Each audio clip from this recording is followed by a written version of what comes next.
Hello hi, പുതിയ വീഡിയോയിലേക്ക് എല്ലാവർക്കും സ്വാഗതം. ഇവിടെ ഞാൻ ഇന്ന് കപ്പ കൊണ്ട് ഒരു വിഭവമാണ് ഉണ്ടാക്കാൻ പോകുന്നത്. കപ്പയും മുട്ടയും കൊണ്ടുള്ളൊരു വിഭവമാണ് ഉണ്ടാക്കാൻ പോകുന്നത്. അതിന് വേണ്ടിയിട്ട് കപ്പ അരിഞ്ഞ് റെഡിയാക്കിയിട്ട് വെച്ചിട്ടുണ്ട്, കുക്കറിലോട്ട് ഇട്ടിട്ടുണ്ട്. ഇനി നമുക്ക് കുറച്ച് മഞ്ഞൾപ്പൊടി, കല്ലുപ്പാണ് ഞാൻ ഇട്ട് കൊടുത്തിരിക്കുന്നത്. കുറച്ച് വെള്ളം ഒഴിച്ച് അതൊന്ന് വേവിച്ചെടുക്കാം. അതിന് ശേഷം ഒരു ചീനച്ചട്ടി അടുപ്പത്തോട്ട് വെച്ച് വറ പൊട്ടിച്ചിട്ട് സവോള ഇട്ട് കൊടുക്കുക. കുറച്ച് ഇഞ്ചി ചതച്ചത് ഇട്ട് കൊടുക്കുക. കുറച്ച് വെളുത്തുള്ളി ചതച്ചത് ഇട്ട് കൊടുക്കുക. അതിന് ശേഷം പച്ചമുളക് 5-6 പച്ചമുളക് ഇട്ട് കൊടുക്കുക.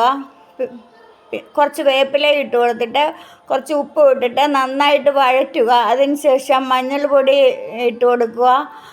മല്ലിപ്പൊടി 1 സ്പൂൺ ഇട്ട് കൊടുക്കുക. മുളക് പൊടി 1 സ്പൂൺ ഇട്ട് കൊടുക്കുക. എന്നിട്ട് നന്നായിട്ടൊന്ന് അത് വഴറ്റുക.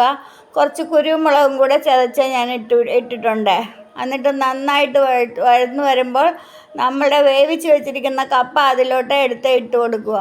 ആ കപ്പ നന്നായിട്ട് പുരട്ടി എടുക്കുക. അതിന് ശേഷം നമ്മൾ 3 മുട്ട എടുത്ത് വെച്ചിട്ടുണ്ട്. ആ 3 മുട്ട പൊട്ടിച്ചൊരു പാത്രത്തിലോട്ട് അടിച്ച് വെച്ചിട്ടുണ്ട്. ഇനി നമുക്ക് വേറൊരു പാത്രം എടുത്ത് വെച്ചിട്ട് കുറച്ച് എണ്ണ ഒഴിച്ചിട്ട് ഈ സവോള അതിലോട്ട് ഇട്ട് കൊടുക്കാം. കുറച്ച് വേപ്പിലയും കൂടെ ഇട്ട് കൊടുത്തിട്ടുണ്ട്. അതൊന്ന് വഴന്ന് വരുമ്പോൾ നമുക്ക് ആ മുട്ട എടുത്ത് അതിലോട്ട് ഒഴിച്ചു കൊടുക്കാം.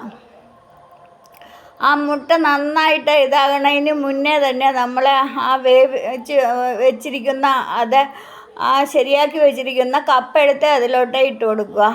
നമ്മുടെ കപ്പ മുട്ട ഇവിടെ റെഡി ആയിട്ടുണ്ട്. തട്ടുകടയിൽ കിട്ടുന്ന കപ്പ മുട്ടയാണ് ഞാൻ ഇവിടെ ഉണ്ടാക്കിയത്. എല്ലാവരും ഒന്ന് ട്രൈ ചെയ്ത് നോക്കണം. എൻ്റെ വീഡിയോ ഇഷ്ടമായാൽ ലൈക്ക് ചെയ്യാനും സബ്സ്ക്രൈബ് ചെയ്യാനും ഷെയർ ചെയ്യാനും ഒന്നും മറക്കല്ലേ.